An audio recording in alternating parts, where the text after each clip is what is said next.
Bismillahirrahmanirrahim. Assalamualaikum warahmatullahi wabarakatuh. Alhamdulillahi rabbil alamin, alladzi nahmaduhu wa nasta'inuhu wa nastaghfiruh wa na'udzu billahi min shururi anfusina wa min sayyiati a'malina. May yahdihillahu fala mudilla lahu wa may yudlil fala hadiya lahu. Asyhadu an la ilaha illallah wahdahu la syarika lahu wa asyhadu anna Muhammadan abduhu wa rasuluh sallallahu alaihi wasallam la nabiyya ba'dahu. A'udzu billahi minasy syaithanir rajim. Bismillahirrahmanirrahim. Qad kanat lakum uswatun hasanatun fi Ibrahim walladzina ma'ah. Wa qala aidan fi ayatil ukhra, laqad kana lakum fihim uswatun hasanatun liman kana yarjullaha wal yawmal akhir wa may yatawalla fa innallaha huwal ghaniyyul hamid. Shadaqallahul azim. Yang terhormat ini abuanku para alim ulama, didik mama dan gadang bahasa batua, jadi pandai dan tokoh-tokoh masyarakat, bapak-bapak dan ibu-ibu, pengurus dan jamaah, kaum muslimin dan muslimat rahimakumullah. Pertama kita memuji dan bersyukur kehadiran Allah Rabb yang Maha Kuasa. Alhamdulillah, setelah kita beberapa bulan melewati masa lockdown, ladape kita kembali melaksanakan kegiatan ibadah, terutama di masjid, di musola dan di surau-surau di sekitar awak. Mudah-mudahan kondisi dan keadaan itu semakin hari semakin membaik, sehingga kita tidak lagi terganggu untuk melaksanakan ibadah. Amin ya rabbal alamin. Salawat dan salam untuk Nabi kita Muhammad sallallahu alaihi wasallam. Allahumma salli ala sayyidina wa maulana Muhammad wa ala alihi wa sahbihi ajma'in. Mudah-mudahan dengan banyaknya kita bersolawat kepada Rasulullah tidak akan menambah keutamaan dan kemuliaan bagi beliau, tapi justru solawat itu akan kembali kepada kita yang mengucapkannya. Kitalah yang memerlukan pengakuan, kitalah yang memerlukan syafaat, kitalah yang memerlukan pertolongan dan pembelaan dari Rasulullah sallallahu alaihi wasallam di akhirat nanti. Mudah-mudahan Allah istiqomahkan kita di dalam mengamalkan Al-Quran dan Sunnah yang telah beliau tinggalkan untuk jaminan kebahagiaan dan keselamatan hidup kita dunia dan akhirat. Bapak-bapak dan ibu-ibu kaum muslimin jamaah subuh rahimakumullah, kajian kita pada kesempatan ini adalah keteladanan Nabi Ibrahim alaihissalam. Di dalam Al-Quranul Karim, Allah subhanahu wa ta'ala betul-betul memuliakan dua orang Rasul, yaitunya Nabi Muhammad sallallahu alaihi wasallam dan Nabi Ibrahim alaihissalam. Untuk Nabi Ibrahim alaihissalam ini bisa kita lihat di dalam surah Al-Mumtahanah, surah yang ke-60 dalam Al-Quran, awal dari ayat yang keempat, kemudian diulang oleh Allah pada ayat yang ke-6. Apa kata Allah Subhanahu wa ta'ala?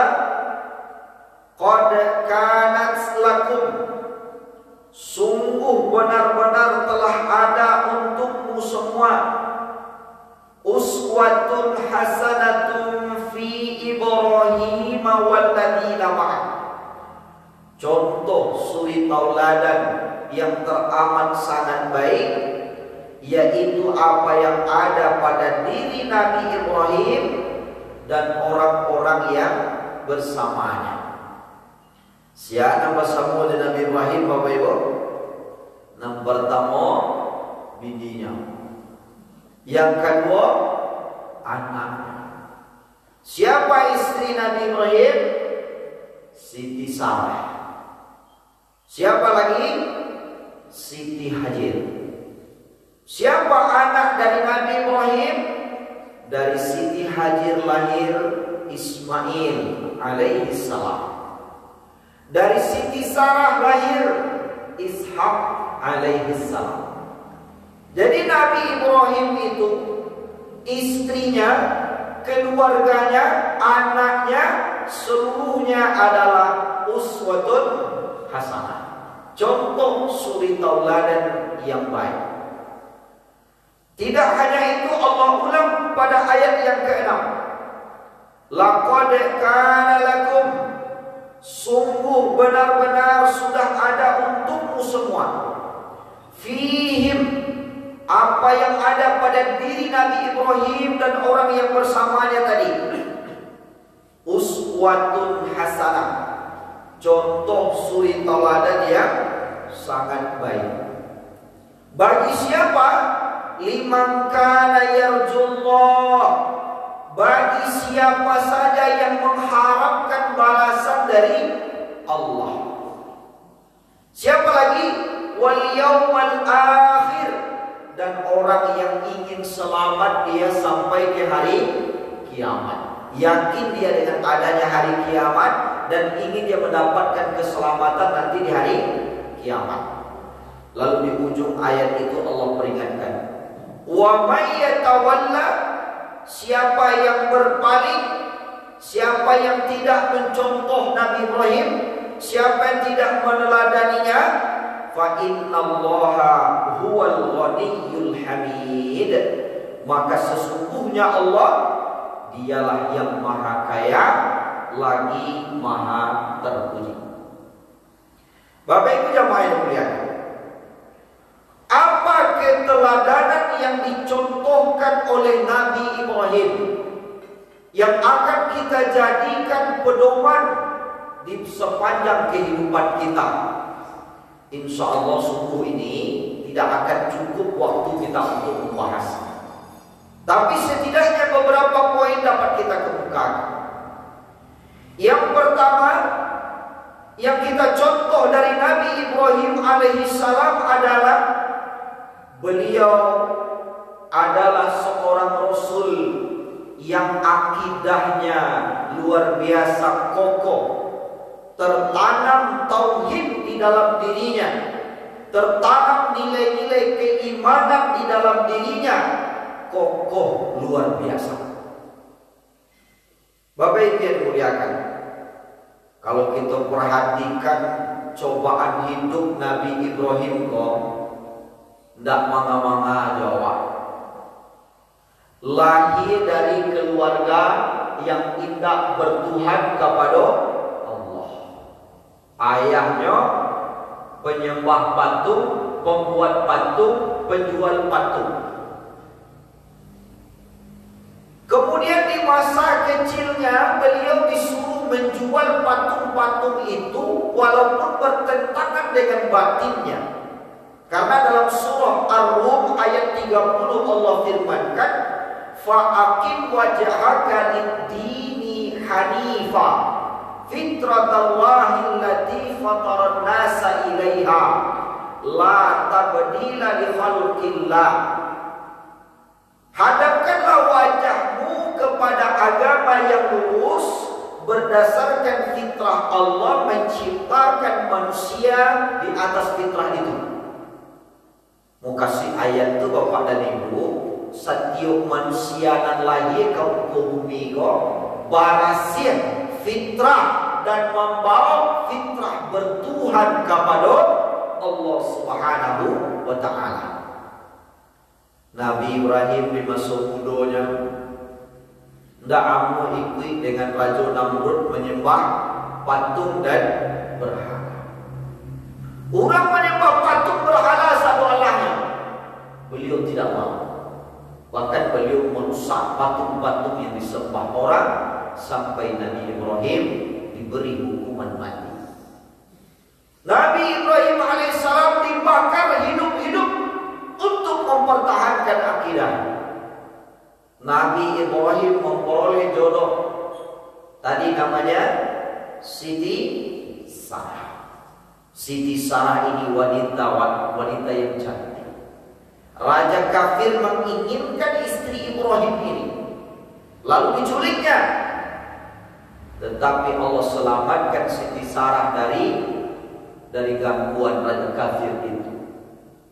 Tidak hanya itu, Nabi Ibrahim alaihissalam terancam nyawanya karena dia hidup di tengah-tengah orang yang tidak bertuhan kepada Allah Subhanahu wa ta'ala. Nabi Ibrahim alaihissalam penuh kesabaran.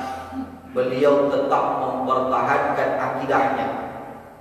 Ibarat balik di dalam sawah, nyutatap bakile barasia, walaupun yang berada di tengah-tengah lumpur. Iman di hatinya bagaikan mutiara di lautan. Dia tetap bercahaya dan dicari orang. Iman Nabi Ibrahim alaihissalam ibarat api 24 karat, dibakar api tidak berubah. Tak heran-heran Raja kafir mencari. Lama hari-hari Nabi Ibrahim pun dipanggang kayu sampai menggantung nyola masalah jadi abu. Ya, yang Nabi Ibrahim itu tidak terbakar dia. Padahal di saat dia dibakar itu, datang malaikat Jibril menawarkan pertolongan. Wahai Ibrahim, mintalah kepada Allah apa yang akan kau minta. Namun Nabi Ibrahim minta ke Allah. Waktu itu Nabi Ibrahim tidak berdoa. Dia hanya mengatakan, wahai Jibril, sampaikanlah kepada Allah Subhanahu wa ta'ala bahwa di negeri ini hanya aku yang bertuhan kepada Allah, sedangkan mereka semua adalah orang-orang ateis, orang-orang yang tidak bertuhan kepada Allah, orang-orang musyrik, orang-orang kafir, dan Allah lebih tahu memperlakukan aku, dan aku telah ridha untuk itu. Jadi Bapak Ibu yang dimuliakan, kalau Bapak Ibu coba cari dalam Quran, ada tak doa Nabi Ibrahim ketika akan dibakar dalam kubur Nabi? Insya Allah tidak akan ketemu. Kenapa? Karena Nabi Ibrahim begitu yakin dengan akidahnya, begitu kokoh dengan keimanannya, terhujam tauhid ke dalam dirinya begitu hebat, sehingga beliau tidak takut dengan kobaran api sekalipun yang akan membakarnya. Nabi Ibrahim alaihissalam diselamatkan oleh Allah. Allah berfirman kepada api yang diciptanya, ya naru kuni bardan wa salaman ala Ibrahim. Wahai api, dinginlah engkau, selamatkan Ibrahim. Dingin api nenangnya, selamatkan di Allah Nabi Ibrahim. Bapak Ibu yang dimuliakan, apa yang dapat kita ambil hikmah dari peristiwa itu? Nabi Ibrahim alaihissalam sudah mencontohkan bahwa kita hidup di dunia ini penuh dengan ujian dan cobaan yang akan menggoncang keimanan kita, yang akan merusak akidah kita. Bahkan hari ini orang akan menguburkan Pancasila, menggantinya dengan komunis, menggantinya dengan ateis, menggantinya dengan tidak beragama. Maka kita sebagai umat Islam wajib untuk istiqamah di dalam akidah kita. Tiada Tuhan selain Allah. Biar kita mati berkalang tangan mempertahankan akidah itu daripada kita mengikuti ajaran komunis. Orang komunis kok pada ini dimuliakan lebih sesat daripada Yahudi, lebih sesat daripada Nasrani. Kenapa? Karena mereka tidak mengakui adanya Tuhan, mereka tidak mengakui dosa dan pahala, mereka tidak percaya dengan hari kiamat, mereka tidak percaya dengan surga dan neraka. Begitu orang komunis. Cuma akhir-akhir gua dulu orang mensasek Asyanan demo-demo komunis itu mau berusuh aja. Itu salah dinyolah. Bentuk tak pernah fungsinya di zaman komunis, padahal namanya C3 di zaman komunis apa ya? Betapa kejamnya komunis dia tahu.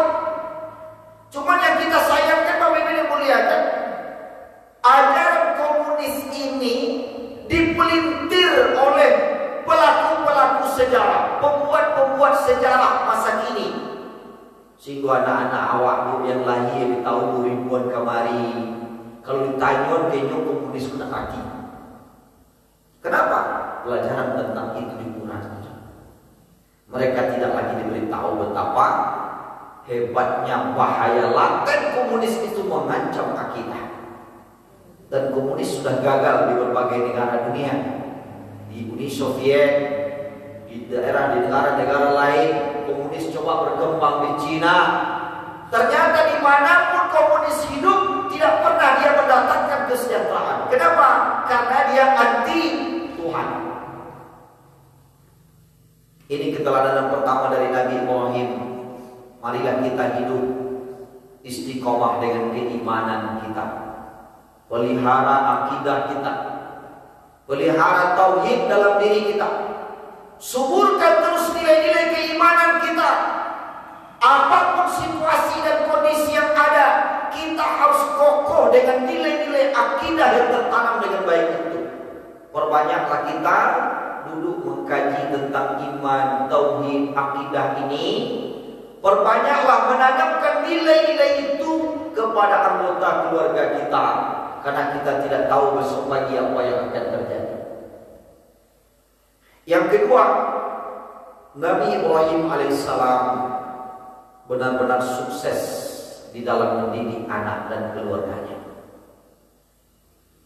Di dalam surah As-Saffat ayat 100, Allah Subhanahu wa taala abadikan doa Nabi Ibrahim. Rabbi habli minas salihin. Ya Rabb, berilah kami anak keturunan yang soleh. Di masa Nabi Ibrahim menikah dengan Siti Sarah itu 20 tahun nyoba doa, berikhtiar, berusaha dan berdoa. Allah dia kira anak belum. Akhirnya dengan izin Allah Nabi Ibrahim menikah kembali dengan seorang budak berkulit hitam legam namanya Siti Hajar. Rabbi habli minas salihin. Dalam ayat berikutnya Allah katakan, fabasyarnahu bi ghulamin halim. Kami beri kabar gembira Nabi Ibrahim dan keluarganya itu dengan lahirnya seorang anak yang sangat penyantun, yaitu Ismail. Nabi Ibrahim alaihissalam dianjurkan oleh Siti Sarah menikah lagi. Ibu pernah ibu menganjurkan suami ibu nikah balik? Tidak kan? Bapak beda. Karena keadaannya tidak sama dengan Siti Sarah. Tidak sama dengan Siti Sarah. Siti Sarah 20 tahun Pak, tidak punya anak. Setelah Nabi Ibrahim mendapatkan anak, yang namanya perempuan punya rasa cemburu kepada perempuan lain, apalagi itu madunya. Di saat hamil Siti Hajar kok nyokabek-kabek parinya nyondo-ando aja nampak. Yang namanya orang hamil Pak Aman doa dia Pak. Lah pakai stagen dia nampak aja. Ya.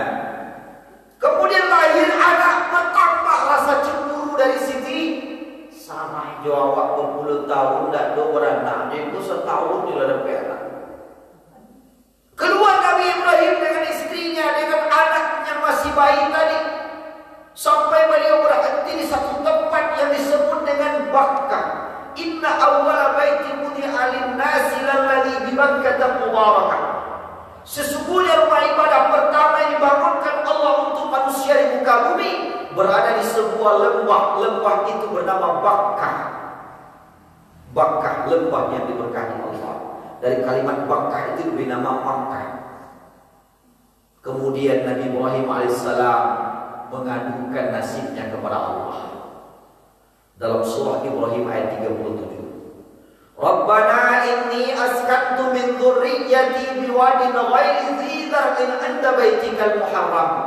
Rabbana liyuqimus shalah faj'al af'idatan minan nasi tahwi ilaihim warzuqhum minats thamarati la'allahum yashkurun.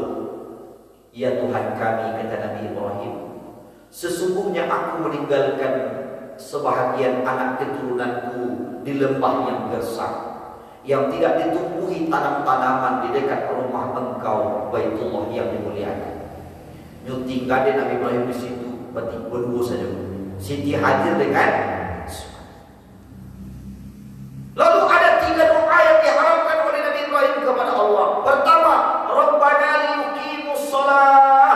Ya Allah, jadikanlah mereka anak keturunanku orang yang istiqamah di dalam menunaikan ibadah salat. Yang kedua, faj'al af'idatan minan nasi tahwi ilaihim. Jadikan hati manusia rindu hendak mengunjungi Baitullah ini nanti sampai hari kiamat. Yang ketiga, warzuqhum minas tsamarat. Berilah mereka penduduk Mekah ini nanti rezeki dari bermacam buah-buahan. La'allahum yashkurun. Mudah-mudahan mereka pandai bersyukur. Lalu kabulkan doa Nabi Ibrahim kepada Allah Bapa dan Ibu. Yang pertama, anaknya rajin sholat, keluarganya rajin sholat, alhamdulillah. 2 anak Nabi Ibrahim, cie dari Siti Hajar namanya Ismail, cie lain bekor di usia tuanya baladak puluh Siti Sarah namanya Ishak. Kedua-duanya menjadi nabi, kedua-duanya menjadi rasul pilihan Allah. Kemudian Ismail alaihissalam masih bayi, tinggal bersama dengan Siti Hajar. Nabi Ibrahim diperintahkan Allah meninggalkan anak keturunannya di dekat Ka'bah itu. Tetapi nanti beliau kembali di saat anak itu telah remaja.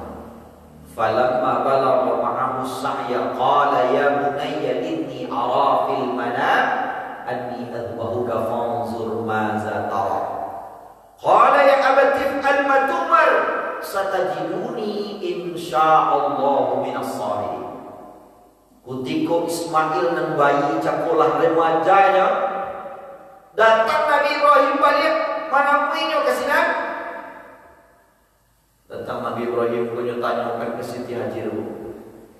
Wahai Siti Hajar, di mana awak? Kata Siti Hajar, Ismail sedang di Arafah. Yang main sini juga kawan-kawannya. Tapi jangan khawatir, lambo tanamkan kayaknya nilai-nilai keimanan. Lambo dia tahu kayaknya sia Tuhannya, apa pedoman hidupnya, makanya harus bersikap.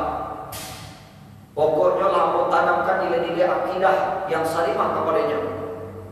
Dan lambo dia tahu kayaknya bahwa ayahnya adalah seorang Rasul bernama Ibrahim alaihissalam, utusan Allah, mengajak manusia kepada tauhid, bertuhan kepada Allah.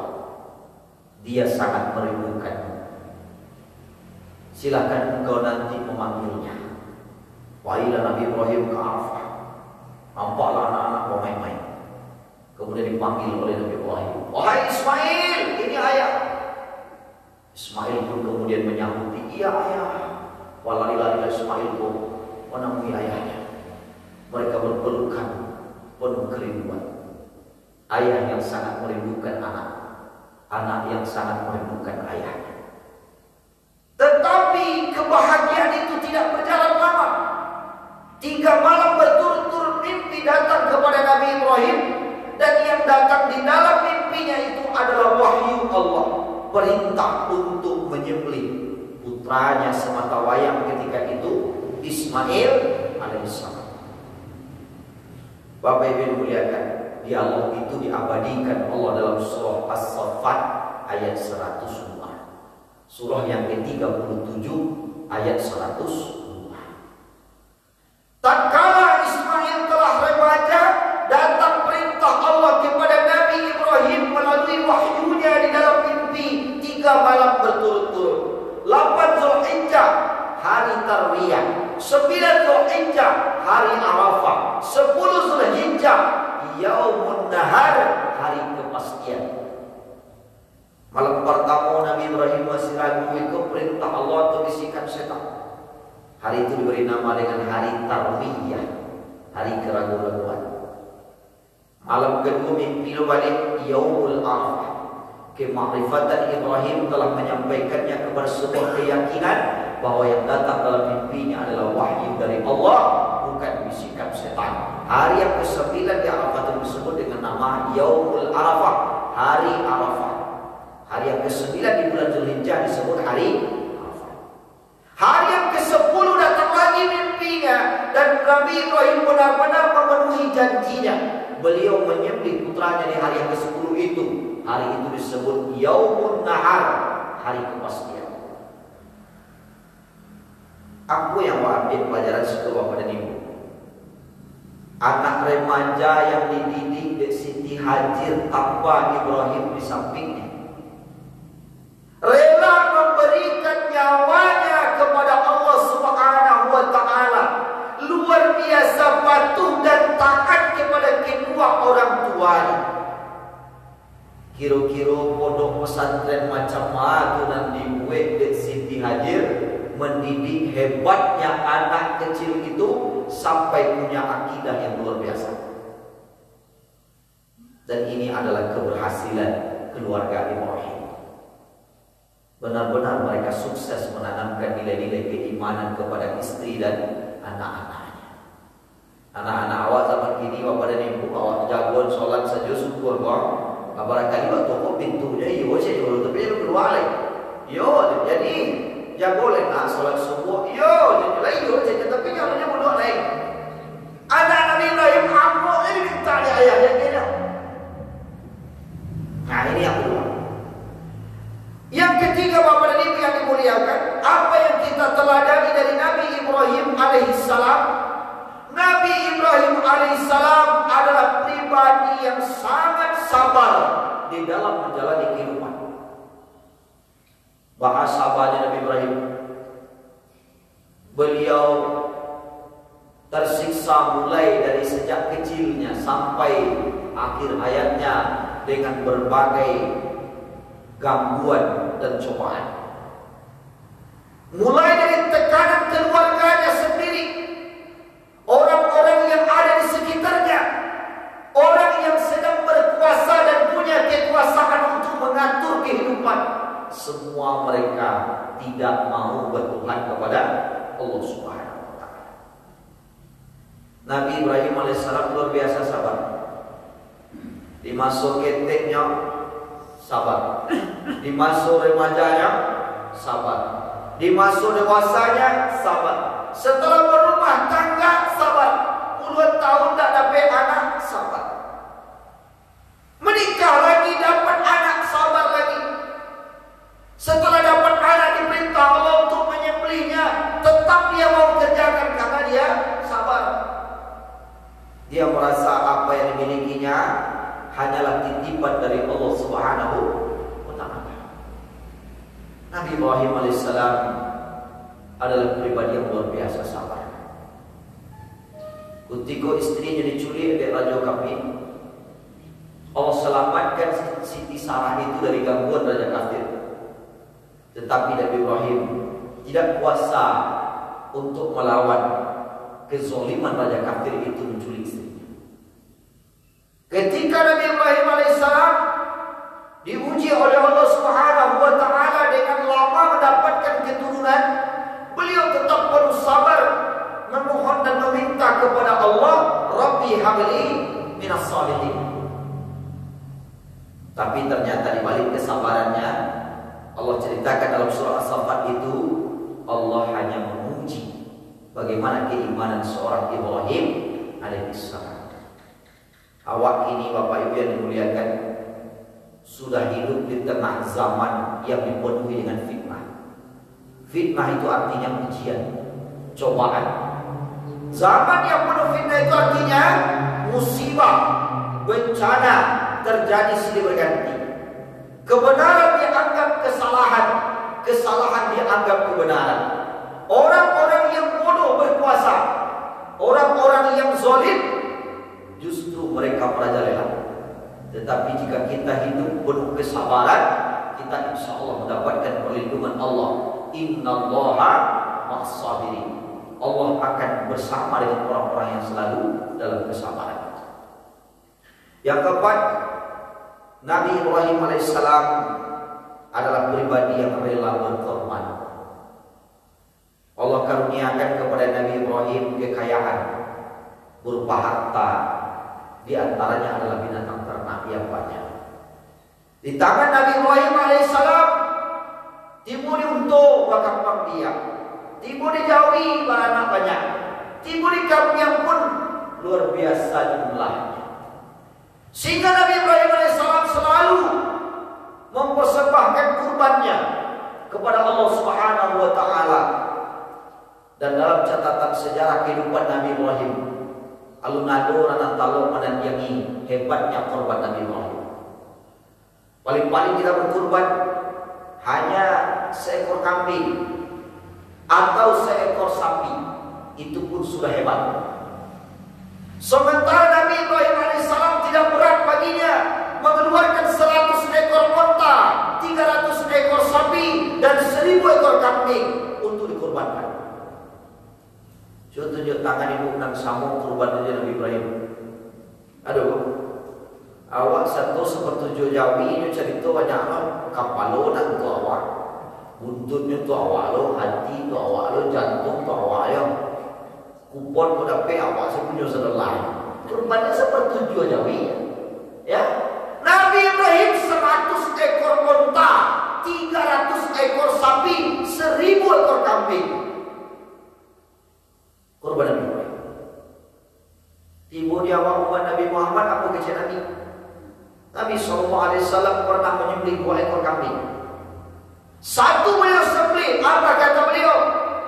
Ya Allah, terimalah kurban ini daripadaku dan keluargaku. Berikutnya ambil celai kambing yang saya kulai. Juga bila Rasulullah, wahai Allah, terimalah kurban ini daripadaku dan untuk umatku. 2 ekor kambing beda-beda Nabi, dan seekor kecil beliau untuk diri dan keluarga, yang seekor lain untuk umat. Tapi Nabi SAW pernah berkurban 10 ekor unta besar, gemuk-gemuk. Mungkin Bapak Ibu ingat di masa Presiden Soeharto almarhum, beliau pernah dulu berkurban jawi semental 10 ekor. Itu setelah berkonsultasi dengan ulama. Karena Rasulullah ketika jadi presiden dulu pernah berkurban 10 ekor unta. Jadi Bapak Ibu yang dimuliakan, sekurang-kurang kurban itu 1000 kambing sekeluarga. Sekeluarga 1000 kambing. Oh bisa dulu, alhamdulillah. Bisa 1000 jawi raja mana? Tapi 1000 jawi sudah sebanyak Ustaz. Boleh, ada usaha. Sekurang-kurangnya seekor kambing satu keluarga. Itu kurban. Kira-kira kamu menerima wajib, kamu menerima telepon, SMS, WA, konsultasi masalah zakat. Kecilnya siaran alun akikah tidak diterima kurbannya dari Allah. Alun mulia kurban dari alun akikah. Bapak Ibu yang dimuliakan, tidak ada hubungan antara ibadah kurban dengan ibadah akikah. Akikah adalah bersyukur atas kelahiran seorang anak, lalu dilakukan 3 hal. Pertama, beri nama yang baik. Kedua, potong rambut anak itu. Ketiga, sembelih 1 ekor kambing jika dia anak perempuan, sembelih 2 ekor kambing kalau dia anak laki-laki. Kalau tidak mampu 2 ekor, 1 ekor kambing untuk anak laki-laki pun dibolehkan. tapi afdolnya 2 ekor kambing. Hukumnya tidak wajib, sunnah muakkad. Kapan dia sunnah muakkad? Apabila orang tuanya mampu. Jika orang tuanya tidak mampu, tidak dibebani oleh Allah Subhanahu wa taala. Tak boleh lawan orang kaya awak. Dia yang pun tak ada dia kikah orang kaya awak sesuatu tu. Allah makan saja awak langsung kurma. Susah itu dimasuk itu. Bukan tak tahunya masuk kikah itu penting, tapi dari mana dibagi kami yang tak boleh awak kopek orang kaya awak. Dan tidak ada hubungannya akikah tidak akikahnya kita. Kalau sudah mampu kita berkurban, apa kata Nabi? Orang yang mampu berkurban, sengaja tidak berkurban, fala taqrabanna musallana, jangan mendekat ke tempat solat kami. Anda perlu buat Bismillahirrahmanirrahim. Awak sanggup berkurban tapi sengaja nak berkurban, tak usah pergi solat ada. Lot offset Bapak Ibu ya, 6 dan 9 hari. Bapak Ibu yang dimuliakan, itulah mungkin dulu beberapa hal yang dapat kita sampaikan pagi hari ini. Mudah-mudahan Allah Subhanahu wa taala beri kita kemampuan. Mintakan kepada Allah, ya Allah, mampukanlah aku ya Allah menjaga akidah diriku dan keluargaku. Mampukanlah aku ya Allah membentengi keluargaku dari azab Engkau ya Allah. Mampukanlah aku ya Allah menjadi orang yang sabar. Mampukan aku berkurban ya Allah setiap tahun. Berikan rezeki dari jalan-Mu ya Allah, sehingga aku bisa pula menikmati, mendekatkan diri kepadamu dengan cara berkurban ini. Mudah-mudahan Allah bukakan rezeki, masih ada waktu kita untuk berkurban, dan mudah-mudahan Allah Subhanahu wa taala bimbing kita dengan petunjuknya. Amin ya rabbal alamin. Kita tutup kajian subuh kita dengan mengucapkan hamdalah, alhamdulillahirabbil alamin. Subhanakallahumma wa bihamdika asyhadu an la ilaha illa anta astaghfiruka wa atubu ilaik. Assalamualaikum warahmatullahi